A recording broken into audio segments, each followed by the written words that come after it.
Morning, dear teachers. UGTRB English 108 சேலஞ்சில் இன்னைக்கு டே 71. இன்னைக்கு class வந்து பார்த்தீங்கன்னா ஏஜ் ஆஃப் போப்பில் 3வது பகுதி போக போகிறோம். இப்போ before enter into the class, அனைத்து போட்டித் தேர்வர்களுக்கும் இனிய ரம்ஜான் தின நல்வாழ்த்துக்கள். திஸ் இஸ் பிலேட்டட் விஷஸ் தான், சரிங்களா?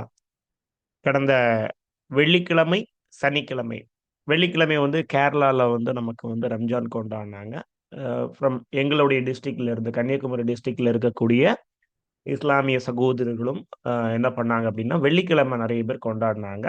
தமிழ்நாட்டில் வந்து நமக்கு வந்து சனிக்கிழமை தான் ரம்ஜான் அப்படின்னு அனௌன்ஸ் பண்ணியிருந்தாங்க. சனிக்கிழமை தமிழ்நாட்டில் இருக்கக்கூடிய அனைத்து இஸ்லாமிய சகோதர சகோதரிகளும் ரம்ஜான் கொண்டாடினாங்க. அனைத்து மக்களுக்கும் இனிய ரம்ஜான் ஈகை திருநாள் நல்வாழ்த்துக்கள்.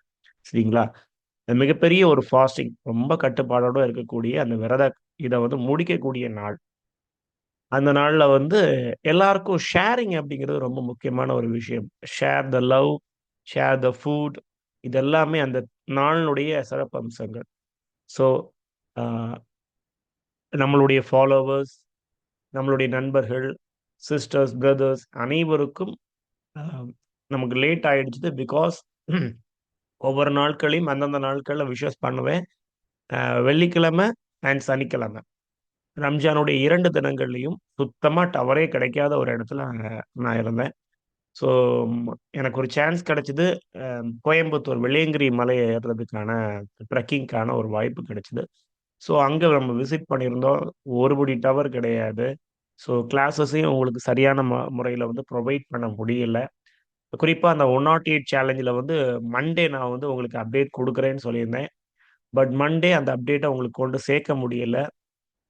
ஸோ நம்மளுடைய டெசிஷன் என்ன அப்படிங்கிறதையும் நான் வந்து இந்த வாழ்த்துக்களோட சொல்லிடுறேன். ஸோ நமக்கு நோட்டிஃபிகேஷன் டிலேயாக தான் வரப்போகுது அப்படின்னு நமக்கு தெரிஞ்சு போச்சு. பட் 2026 நீங்கள் அப்பாயின்மெண்ட் வாங்கி ஆகணும். ஸோ நிறைய பேர் எனக்கு கமெண்ட் பண்ணியிருந்தீங்க, மெசேஜஸ் பண்ணியிருந்தீங்க. கண்டிப்பாக உங்களுடைய அந்த ஈகர்னஸ் நல்ல புரியுது. ஸோ நீங்கள் ப்ரிப்பேர் பண்ணிக்கிட்டே இருங்க. உங்களுக்கு என்னென்ன தேவை அப்படிங்கிறத வந்து எனக்கு அகாடமி நம்பருக்கு நீங்கள் ஷேர் பண்ணிக்கிட்டு இருங்க. முடிஞ்ச வரைக்கும் நான் கொடுத்துட்டு இருக்கிறேன். அந்த 108 சேலஞ்சில் நான் எடுத்த டெசிஷனையும் நீங்க கொடுத்த சஜஷன்ஸையும் மிக்ஸ் பண்ணி தான் கொண்டு போறேன். 108 சேலஞ்சு நிக்காது, சரிங்களா? தொடர்ந்து உங்களுக்கு வந்துகிட்டு இருக்கும். சரியா? நீங்க பண்ண வேண்டியது கன்சிஸ்டன்சியா நீங்களும் ப்ரிப்பேர் பண்றது. வரும் இந்த 108 சேலஞ்ச் வந்து இது ஜஸ்ட் ஒரு சின்ன ஒரு புஷ் தான். சரிங்களா? ஒரு 10% தான் இது உங்களுடைய ப்ரிப்பரேஷனுக்கு உதவும். 90% நீங்க வந்து ஒர்க் பண்ணணும். நெறைய பேர் கால் பண்ணும்போது, எங்களுக்கு வந்து டைமே இல்ல. எங்களுக்கு எதையாவது மெட்டீரியல கையில குடுத்தீங்கன்னா, நாங்க படிச்சுருவோம் அப்படின்னு எல்லாம் சொல்றாங்க. அது கண்டிப்பா பிராக்டிகலா சாத்தியம் கிடையாது. நீங்க உட்காரணும். உட்கார்ந்து 10 யூனிட்டையும் பிரிப்பேர் பண்ணணும். அதுல சின்ன சின்ன ஒரு தடங்கல்கள தாண்டி விடுறதுக்கு தான் ஒரு அகாடமியோ, இந்த ஒன் ஹார் சேலஞ்சோ எதுனாலும் சரி. ஸோ நீங்க பிரிப்பேர் பண்ண ஆரம்பிங்க. யூனிவர்ஸ் உங்களுக்கு கண்டிப்பா ஹெல்ப் பண்ணும். சரிங்களா? இந்த பிரபஞ்சம் வந்து மிக சக்தி வாய்ந்தது. உங்களுடைய எண்ணங்களை அது வந்து கிரகிச்சு கொண்டே இருக்கும். அதனால கண்டிப்பா அதுக்கு ஹெல்ப் பண்ணும். ஸோ இன்னைக்கு நாம வந்து ஏஜ் ஆஃப் ஹோப்ல ப்ரோஸ் அண்ட் டிராமால முதல்ல ப்ரோஸுக்குள்ள போறோம். ப்ரோஸையுமே நம்ம 2ஆ பிரிக்க வேண்டிய கட்டாயம். ரொம்ப லாங்கா இருக்குது. அதனால நான் ஹெவி பண்ண வேண்டாம்னு 2ஆ பிரிச்சிருக்கிறேன். இன்னைக்கு டிஃபோ அண்ட் ஸ்விஃப்ட்ட வந்து முதல்ல பார்ப்போம். அடுத்த வகுப்புல வந்து நம்ம அடிஷன் அண்ட் ஸ்டீல் பார்ப்போம். சரிங்களா? இன்னொரு வகுப்புல டிராமா பார்த்துப்போம். டானியல் டிஃபோ 1661 to 1731 இவருடைய காலகட்டம். அ இவர் வந்து ரொம்ப ஃபேமஸ் அப்டின்னா மொத லைன்ல எழுதிங்க. He was famous for his fiction Robinson Crusoe. சரிங்களா? அ அப்பா, அம்மா பேச்ச கேட்காம, அ தனக்கு தோணுன மாரி லைஃப வாழ்ந்துகிட்டு, அப்படியே ஒருத்தன் போயிட்டு இருக்கான் அப்படின்னா, அவனுடைய நிலைமை என்ன ஆகும்? அப்படிங்கிறதுக்கு ஒரு எக்ஸாம்பிளான ஒரு கதை. Robinson Crusoe. அப்பா, அம்மா ரொம்ப அருமையா, "டேய்! நீ போய் லாயருக்கு படி" அப்படின்றாங்க.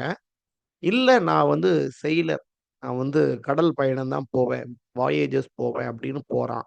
போன இடத்துல மாட்டிக்கிறான். ரொம்ப நாட்கள் நாட்ட விட்டு ஒரு ஐலேண்ட்ல கிடக்குறான். அவனுடைய கதைய ரொம்ப தத்ரூபமா எடுத்திருப்பாரு.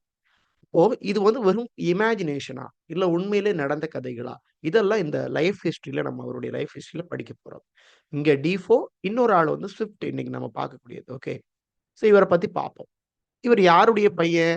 Well to do butcher. சரிங்களா? பட்சர் அப்படிங்கிறது வந்து பார்த்தீங்கன்னா, ஒரு கறி வியாபாரி.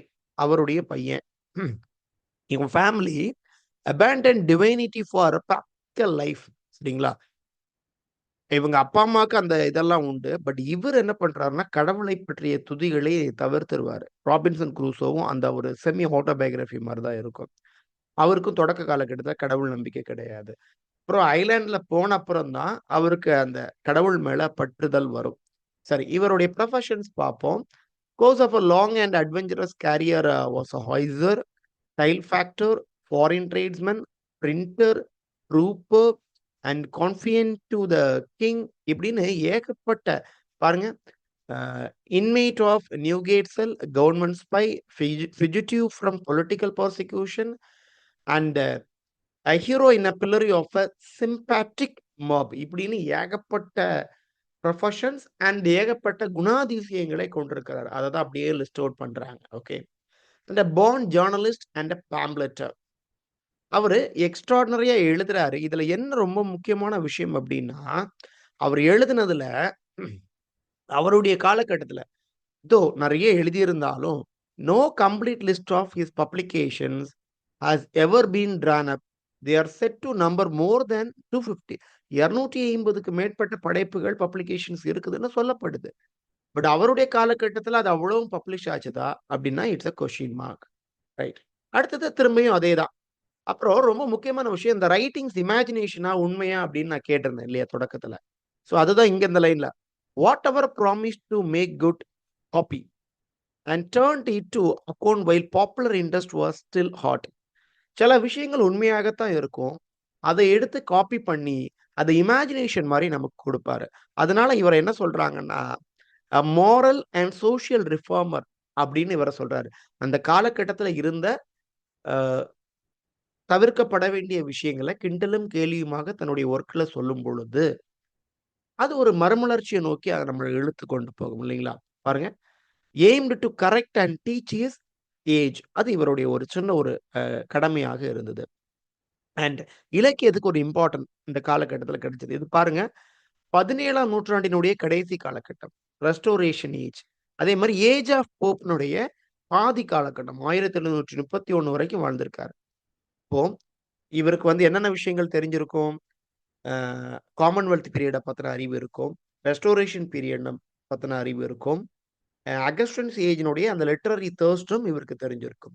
இதெல்லாம் கலந்து அவருடைய இலக்கியங்கள் வெளிப்படுது. Okay. So, however, mainly to his works, which were simply offshoot of his general journalistic enterprises. இவர் ஒரு ஜேர்னலிஸ்ட் அந்த வியூவை வந்து தன்னுடைய லிட்ரேச்சர்ல ப்ரொடியூஸ் பண்றாரு. நிறைய வருஷங்கள் அவருடைய மக்களை பத்தி ஆராயிறாரு. அந்த மக்களை பத்தின வாழ்க்கையை எழுத ட்ரை பண்றாரு. பாருங்க. To engage the public attention of famous men. நிறைய பாப்புலரான மென்னை பத்தி எழுதுறாரு. அவங்கள இப்ப சமீபத்துல இறந்தவங்க. And of notorious adventurers and criminals. இந்த வார்த்தைக்கு ஒரு அர்த்தம் இருக்கு பாருங்க. அந்த காலத்துல சமகாலத்துல வாழ்ந்த பாப்புலரான ஆட்களை பத்தி எழுதுறாங்க அப்படின்னா ஓகே, அவங்க வந்து புகழ் பெற்றவங்க அப்படின்னு. நொட்டோரியஸ் அப்படின்னா தப்பு பண்றது மூலமாக இல்ல சேட்டை பண்றது மூலமாக ஃபேமஸ் ஆன ஆட்கள். இப்போ ஒரு கிளாஸ்ல பாத்தீங்கன்னா அஸ் அ டீச்சர் உங்களுக்கு தெரியும், ஒருத்தன் பாப்புலரான ஸ்டூடெண்டா இருப்பான், இன்னொருத்தன் நொட்டோரியஸான ஸ்டூடெண்டா இருப்பான். அவனை நீங்க எப்பவும் திட்டிக்கிட்டே இருப்பீங்க. அவன் ஏதாவது ஒரு தப்பு பண்ணி நம்மள்ட்ட மாட்டிக்கிட்டே இருப்பான். அவன் தான் நொட்டோரியஸ். ஓகேங்களா? அதே மாதிரி இப்போ நீங்க வந்து உலக அளவுல எடுத்துக்கிட்டீங்கன்னா இன்னைக்கு நிறைய பேரை சொல்றாங்க. இன்னைக்கு நடக்கக்கூடிய சண்டைகள்லயே உங்களுக்கு ஈரான், அப்புறம் இஸ்ரேல் அண்ட் யுஎஸ், இந்த இதுல யாரு நொட்டோரியஸ் யாரு ஃபேமஸ் அப்படிங்கிறத நம்ம தீர்மானிச்சு வச்சிருக்கோம். அஸ் அன் இந்தியன் நம்ம யாரும் நொட்டோரியஸ்னு சொல்லல. பட் ஒரு தனி மனிதனா நமக்கு தெரியும் இந்த சண்டைக்கு காரணம் யாரு. இன்னைக்கு நம்ம வீட்டுல வந்து கேஸ் இல்ல. கேஸ் இல்லாம டீ கடைகள் மூடிட்டாங்க. புதிய புதிய பிசினஸ் ஹோட்டல் தொடங்கினாங்க, எல்லாத்தையும் மூடிட்டாங்க. ரொம்ப கவலைக்கிடமான நிலை. வீட்டுல கிராமப்புறங்கள்ல வந்து அந்த டிஸ்டன்ஸ், ஒவ்வொரு கேஸ் சிலிண்டர் கிடைக்கிறதுக்கான டிஸ்டன்ஸ் இன்க்ரீஸ் பண்ணிட்டாங்க. இப்படின்லாம் இருக்கும்போது நம்ம ஒரு ஆளை திட்டிக்கிட்டே இருக்கிறோம். சரியா? இஸ் a notorious person நம்ம சொல்லலாம் இல்லைங்களா? So notorious adventurers and criminals இவங்கள பத்தி எழுத ஆரம்பிச்சார். அவர் காலத்துல சமீபத்துல மறைந்து போன நொட்டோரியஸான அந்த விஷயங்கள், அந்த ஆட்கள பத்தி எழுத ஆரம்பிச்சாங்க. So these so called biographies, இப்படி ஒரு ஆளுடைய வாழ்க்கை என்று அழைக்கப்படக்கூடிய சோ கால்டு பயோகிராபிஸ், அது உண்மையிலே பயோகிராபி கிடையாது. ஏன்னா அதுல ஃபிக்ஷனும் நிறைஞ்சிருக்கு. were written at the moment for the at the for the moment and were very loosely put together with a slight regard to accuracy. சரிங்களா? அண்ட் என்ன இது அவ்வளவு அதை பத்தின டிஸ்கிரிப்ஷன் தாங்க அப்படி போயிட்டு இருக்குது. இத ஒரு கிரிட்டிக் என்ன சொல்றாருன்னா, from writing biographies with real names attached to them, it was but a sharp step to writing biographies with fictitious names. அதாவது பயோகிராபி எப்படி எழுதுவோம்? ஒரு ஆருடைய உண்மையான வரலாறு எழுதுவோம். ஃபிக்ஷன் எப்படி எழுதுவோம்? ஒரு கற்பனையான வரலாறு எழுதுவோம். ஆனா இவரு பயோகிராபி எழுதுறேன் அப்படிங்கிற பேர்ல உண்மையான பேரை கொடுக்கிறார். சரிங்களா? உண்மையான பேரை கொடுத்து அதுக்குள்ள ஃபிக்ஷியஸ் நேம்ஸையும் என்ன பண்றாரு? ஃபிக்ஸ் பண்ணிக்கிறாரு. அப்ப பயோகிராபி உண்மையும் ஒரு கற்பனையும் கலந்து எழுதக்கூடிய வெர்ஷனை டேனியல் டிஃபோ கையில் எடுத்துக்கிட்டார். ரொம்ப அழகானது இல்லைங்களா? இப்படித்தான் எழுதப்படணும். இன்னைக்கு நீங்க புதிய திரைப்படங்கள் பார்க்கும்போது ஒரு டிஸ்க்ளைமர் போடுவாங்க, பொறுப்பு துறப்பு அப்படின்ட்டு. இக்கதையில் வரக்கூடிய கதாபாத்திரங்கள், சம்பவங்கள் அனைத்தும் கற்பனையே, எந்த உண்மை சம்பவத்தையும் இல்ல யாரையும் தாக்கக்கூடிய விதத்துல இது எடுக்கப்படவில்லை. ஆனா சில இடங்கள்ல பிராக்கெட்ல போட்டுரும், இது ஒரு உண்மை கதையை தழுவி எழுதப்பட்டது. தழுவிதான் எழுதியிருக்கும், அது அப்படியே எழுதல. எழுதுனா பிரச்சனை ஆகி போகும். இப்ப பைசன் ஒரு மூவி பார்த்திருப்பீங்க, மாரி செல்வராஜனுடைய பைசன் மூவி. அது இங்க தென் மாவட்டங்கள்ல இருக்கக்கூடிய பிரச்சனையை எடுத்து சொல்லக்கூடிய வகையில 2 மிகப்பெரிய ஜாம்பவான்கள் இன்னைக்கு இருந்தாங்க. அவங்கள ஜாதிய ரீதியாவும் குறிப்பிடுறாங்க. அவங்க ஊர்ல அவங்க தான் தலைத்தட்டு. அந்த தலைக்கட்டு ரொம்ப பெரிய மரியாதைக்குரிய அந்த மக்களுக்கு தலைவர்கள் அவர்கள். அப்ப அவங்கள வச்சு எடுக்கும்போது ரொம்ப சென்சிட்டிவான விஷயம். ரொம்ப அழகா கையாண்டிருப்பாரு மாரி செல்வராஜ். எந்த விதமான இதுவும் இல்லாம அவங்கவங்க சைட்ல இருக்கக்கூடிய பாசிட்டிவ்னஸ், அந்த தலைவர்களுக்கு 2 முகங்களும் இருக்கலாம். ஆனா அவங்க சைட்ல இருக்கக்கூடிய பாசிட்டிவ் அண்ட் அந்த பிளஸ்ஸ மட்டும் எடுத்து மூவில காமிச்சுட்டாரு இல்லைங்களா? ஃபைன். சரி. இதுதான் பயோகிராபில ஃபிக்ஷன ஆட் பண்றது. ஓகே. இதே ஸ்டெப்ப தான் the life and adventures of Robinson குரூசோலையும் அவர் பயன்படுத்தியிருக்காரு அப்படின்னு சொல்லப்படுது. ஓகே. சரி, அதை தள்ளி அவருடைய முக்கியமான ஒர்க்ஸ் அப்படின்னு பாத்தீங்கன்னா, the memoirs of a cavalier, Captain Singleton, Moll Flanders, Colonel Jack and Roxana Roxana okay. சரி, இன்னொரு ஒர்க் பாருங்க, his journal of the plague year. ஒரு கேள்வி கேட்டுறேன், இந்த பிளேக் இயர் எதுங்க? இது ஒரு இயர் வராது. ஒரு இயர்ல இருந்து இன்னொரு 16 டேஷ் to 16 டேஷ் 16 அடுத்த 2 டிஜிட் என்ன சொல்லுங்க. அப்படி அந்த 2 வருடங்கள் அப்படியே அந்த கண்டினியூஷன் இருக்கும் பிளேக் இயர். இந்த இயர் என்னங்கிறத கமெண்ட்ல சொல்லுங்க. அத பத்தி ஒரு ஒர்க் போட்டிருக்காரு. ஏன்னா he was a I witness. இவர் பிறந்த அப்புறம் தான். இப்போ 1661ல பிறக்கிறாருன்னு பார்த்தோம். அதுக்கப்புறம் தான் அந்த இயர்ஸ். சரிங்களா? அது இவர் கண்கூட பார்க்கிறாரு. அதை எழுதிக்கிறாரு. அண்ட் அதை என்ன பண்றாரு? is in a reality a fabrication and must therefore also be classed as fiction. அது உண்மைதான். அதை கொஞ்சம் கற்பனை கலர்ந்து எழுதுற மாதிரி எழுதுறாரு. ஸோ அதையும் நம்ம ஃபிக்ஷனாக எடுத்துக்கிறோம்.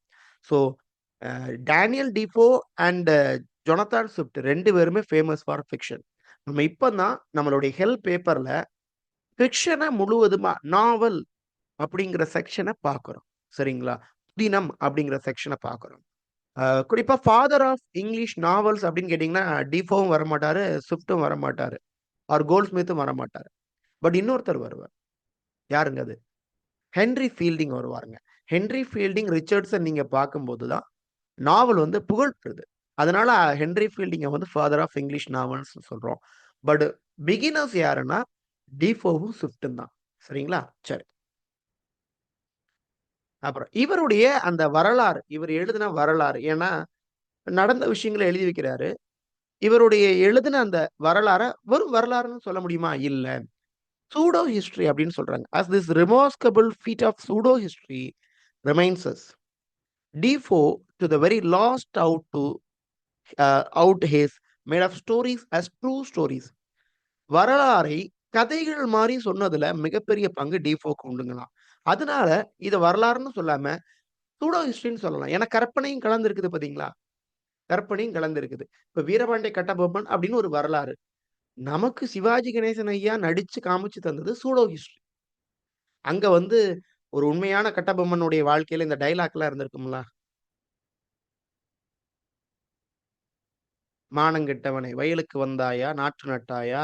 களை பறித்தாயா?" இந்த மாரி டயலாக் எல்லாம் வீரபாண்டிய கட்டபொம்மன் கண்டிப்பா சொல்லியிருப்பாரா? இல்ல.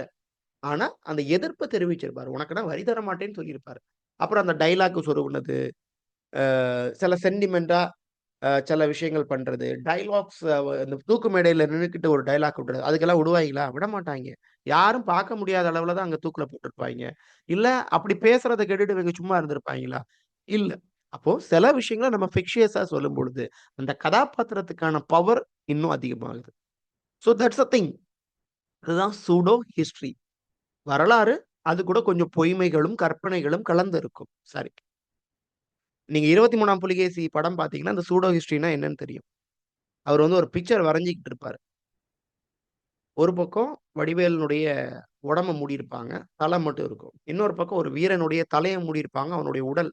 அவன் 6 பேக் வச்சுட்டு இருப்பான். அத வந்து சிம்புதேவன் ரொம்ப அழகா சொல்லியிருப்பாரு அந்த டைரக்டர். அந்த டயலாக் வந்து நீங்க கேட்டீங்கன்னா தெரியும். "இந்த உடல் அந்த தலையுடன் இணையப் போகிறது." அப்ப நான் எப்படி இருந்தேன்னு நாளைக்கு வரக்கூடிய சந்ததி பார்த்தாச்சுன்னா, என்னுடைய உடம்ப வரைஞ்சா தொப்பையோட வரைஞ்சு வைக்கணும். நல்லா இருக்காது. ஒரு மாவீரன் மாதிரி நான் இருக்கணும்னு ஆசைப்படுறேன். அப்போ அந்த 6 பேக்கும் இந்த தலையும் இணைஞ்சுக்கிட்டுன்னா ரொம்ப நல்லா இருக்கும். நாளைக்கு வரக்கூடிய சந்ததியினர் இதை பார்த்து இதுதான் வரலாறுன்னு அவங்க கத்துருப்பான். அப்ப இப்படித்தான் நம்ம பார்க்கக்கூடிய அனைத்து அரசர்களும், நீங்க இன்னைக்கு பார்க்கக்கூடிய சேர, சோழ, பாண்டிய எல்லாருடைய அந்த ஹிஸ்டரிஸ்லயும் பாதி உண்மைகள் இருக்கலாம். பாதி நம்மளுடைய எழுத்தாளர்கள் கலந்து அடிச்சு விட்டுருப்பான். ரைட்? சரி. பாருங்க. It is for this reason that we may best describe them in a phrase called fictitious biographies. So இவருடைய எழுத்துக்கள நம்ம என்ன வார்த்தை கொண்டு அழைக்கலாம் அப்படின்னா, கற்பனை கலர்ந்த சுயசரிதைகள். சுயசரிதை இல்ல, சரிதை. கற்பனை கலந்த சரிதை அப்படின்னு நம்ம சொல்லிக்கலாம். ஒரு ஆளுடைய வாழ்க்கைய எழுதுறாங்க. அதான கற்பனை இருக்கும். அப்படி ஒரு கிரிட்டிக் பாருங்க. Sir Leslie Stephen. அவர் என்ன சொல்றாருன்னா, "ஹிஸ்டரி மைனஸ் த ஃபேக்ட்ஸ்." வரலாற்றுல உண்மைகளை கழித்துட்டோம்னா கிடைக்கக்கூடிய ஒர்க் தான் நம்ம டேனியல் டிஃபோவுடைய ஒர்க்ஸ் அப்படின்னு சொல்லி முடிக்கிறாரு. அப்படி அந்த டிஸ்கிரிப்ஷன் வந்துகிட்டே இருக்கு. His fictions were still thrown into biographical form. அவருடைய நாவல்கள், அந்த கற்பனை கலந்து எழுதின எல்லா புதினங்களுமே ஒரு பயோகிராபிக்கல் ஷேப்ல இருக்கும். ஒரு ஆளுடைய வரலாற்ற சொல்ற மாரி இருக்கும். ராபின்சன் குரூஸோ எடுத்துக்கங்க. ராபின்சன் குரூஸோடைய வரலாற தான் அது சொல்லும். Okay, fine. His stories are told as if they were stories of actual life in the plain, matter of fact, business-like way appropriate to the stories. பார்க்கறதுக்கு கதை மாரி இருந்தாலும், வாழ்க்கை வரலாறு அதுக்குள்ள இருக்கு. திரும்ப திரும்ப அததான் சொல்லிக்கிட்டு இருக்காங்க. ஹென்ஸ் எனவே ஹென்ஸ்னா எனவே the extraordinary minute realism which is recognized as an outstanding feature of his fiction. அவருடைய கட்டுக்கதை அல்லது கற்பனை கதையினுடைய முக்கியமான அம்சம் என்னன்னு கேட்டீங்கன்னா, ரியலிசம். அது எப்படி சார் கற்பனையில ரியலிசம்? அது அவர் பண்ணியிருக்கிறாரு. நம்ம வீரபாண்டிய கட்டபொம்மன் மாரி, 23ஆம் புலிகேசி மாதிரி அந்த ஷேப்ப வந்து அவர் பண்ணியிருக்கிறார். ஓகே. எனிஹவ் ரொம்ப நல்லதெல்லாம் பேசிக்கிட்டே இருக்கோம். அவருக்கு கெட்டது எதுவும் கிடையாதா சார் அப்டின்னா, Defoe's great importance in the history of the English novel is universally admitted. பிரபஞ்ச அளவுல அவர் தான் ஃபிக்ஷனுக்கு அப்படின்னு நம்ம அக்செப்ட் பண்ணிக்கிட்டோம். But though there is some dispute as to the exact significance of his contribution to his development. நாவல வளர்ச்சி அடைய செய்தாரா? கற்பனையும், ரியாலிட்டியும் சேர்ந்து கொண்டு வந்தாரு. அடுத்த ஸ்டெப்புக்கு கொண்டு வந்து வரனா? அப்படின்னா it's a question mark on this question. However, we will say something when we come to deal in a later chapter with the establishment of the novel shortly after his death. இத நாம எங்க அதிகமா discuss பண்ணுவோம்னு ஹட்சன் நம்மள்ட்ட சொல்றாரு. சரி, இதுல ஒரு சின்ன ஒரு ஐடியாவ குடுத்துட்டு போயிட்டாரு. பெரிய வளர்ச்சிக்கெல்லாம் டீப்பா கான்ட்ரிபியூட் பண்ணல. பட் நமக்கு இனி ஒரு சாப்டர் வரும். இனி அடுத்த age of Johnson, romantic age எல்லாம் போகும்போது, நாவல் பத்தி தனித்தனி சாப்டர்ஸ் இருக்கும். இவ்வளோ நேரம் நம்ம பார்த்தது பொயட்ரி, டிராமா அவ்வளோதான் நம்ம ப்ரோஸ் அவ்வளோதான் பார்த்தோம் இல்லைங்களா? எல்லாருடைய ஏஜ்லயும் இவ்வளவு தான் பார்த்தோம். பட் இனி தனியா ஒரு செக்ஷன் இருக்கும். டெவலப்மென்ட் ஆஃப் நாவல் அப்படின்னு இருக்கும். அப்போ போகும்போது நல்லா டிஸ்கஸ் பண்ணி போண்டாரு. சரி, இது D4 இங்கிட்டு முடியுது. அடுத்தது அவருடைய நண்பர் ஸ்விஃப்ட். சரிங்களா? D4 கம்பேர் பண்ணும்போது ஸ்விஃப்ட் இன்னும் ஒரு ஒரு டெக்னிக்கான ரைட்டர். சரிங்களா? D4வோட ரைட்டிங்ஸ் வந்து பிளைனா இருக்கும். நம்ம கதைய அப்படி நேர்கோட்டுல போய் படிச்சுக்கலாம். சரிங்களா? ஆனா ஸ்விஃப்ட் அப்படி கிடையாது. வெரி, வெரி ஆ பிரில்லியன்ட் அப்படின்னு சொல்லலாம். ரொம்ப இன்டெலிஜென்ஸ், ஞானம் அதிகம் வச்சு, டெக்னிக்கலா ரைட்டிங்ல நெறைய இடத்துல ட்விஸ்ட்ட வச்சிருப்பாரு. இந்த சட்டையர் ஐரணில எல்லாம் ஸ்விஃப்ட் பயங்கர கில்லாடி. D4 என்ன பண்ணுவாரு, தான் வாழ்க்கையில நடந்த சம்பவங்கள கொஞ்சம் கற்பனை கலந்து எழுதுவாரு. ஸ்விஃப்ட் வந்து முழுக்க முழுக்க கற்பனை மாரி தான் எழுதியிருப்பாரு. ஆனா அது ஒவ்வொன்னும் சொசைட்டில இருக்கக்கூடிய ஒவ்வொரு இஷ்யூஸ அம் குத்துற மாரி இருக்கும். உங்களுக்கு நல்லா வேணும்னா, கலிவர்ஸ் டிராவல்ஸ் அந்த ஒரு ஒர்க்க மட்டும் நீங்க படிங்க. சரிங்களா? அந்த ஒரே ஒரு ஒர்க்கு இங்கிலாந்தையே அடிச்சு உடைச்சு சுக்கு துண்டா வச்சிருப்பாரு. அவ்வளவு அழகா இருக்கும். கலிவர்ஸ் டிராவல்ஸ் எல்லா செக்ஷன்ஸையும், எல்லா புத்தகங்களையும் நீங்க படிக்கணும். சரி, ஒரு கேள்வி கேட்டுர்றேன். கலிவர்ஸ் டிராவல்ஸ்ல எத்தன புத்தகங்கள் உண்டு? Expected question. How many books are there? அந்த புக்ஸ்னுடைய டைட்டில்ஸ் சொல்லுங்க. இங்க ஹெல்ப் புக்ல சொல்லியிருக்கிறத மட்டும் சொல்லக்கூடாது. ஜஸ்ட் நீங்க கூகுள் இட். சரிங்களா?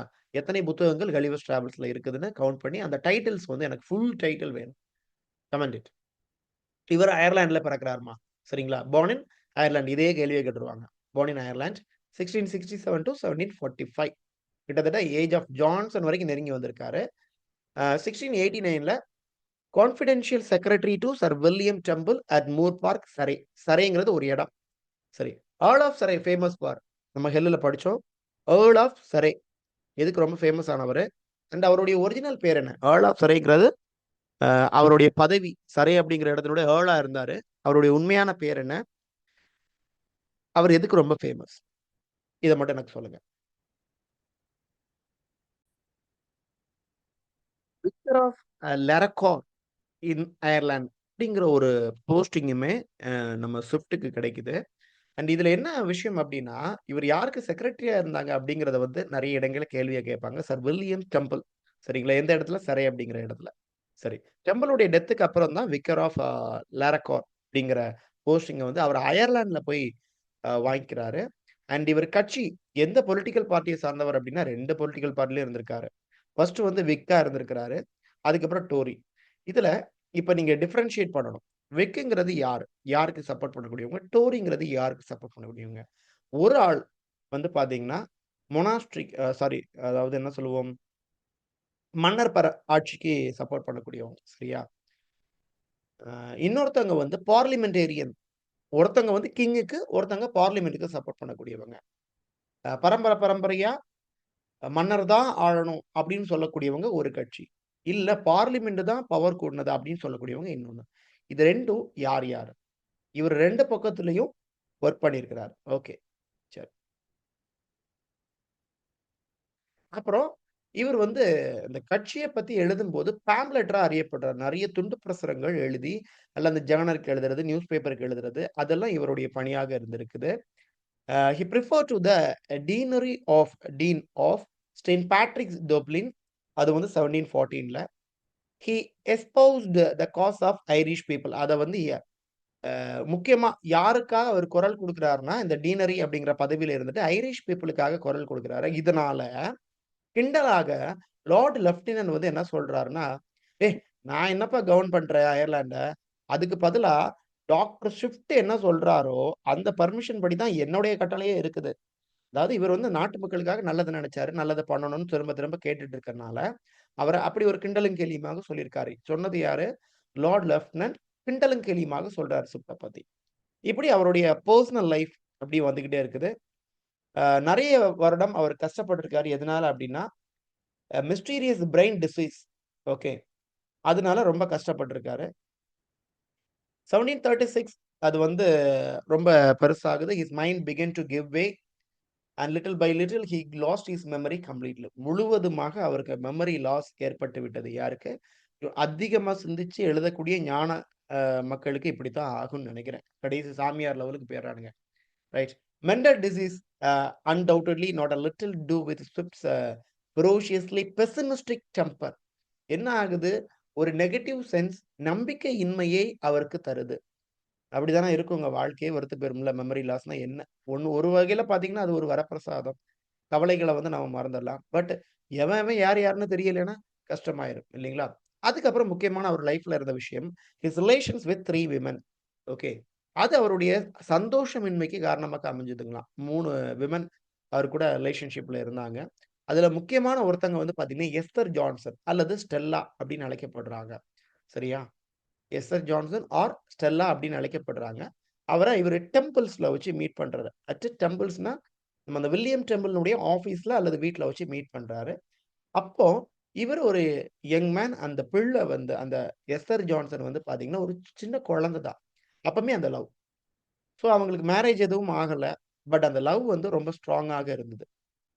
But that her death in 1728 was a flow. அது வந்து மிகப்பெரிய அடியா இருந்தது. அதிலிருந்து தலைவர் மீண்டு வரவே இல்ல. அண்ட் அவருடைய வொர்க் பாருங்க. His journal to Stella. இப்ப இந்த ஸ்டெல்லா யாரு?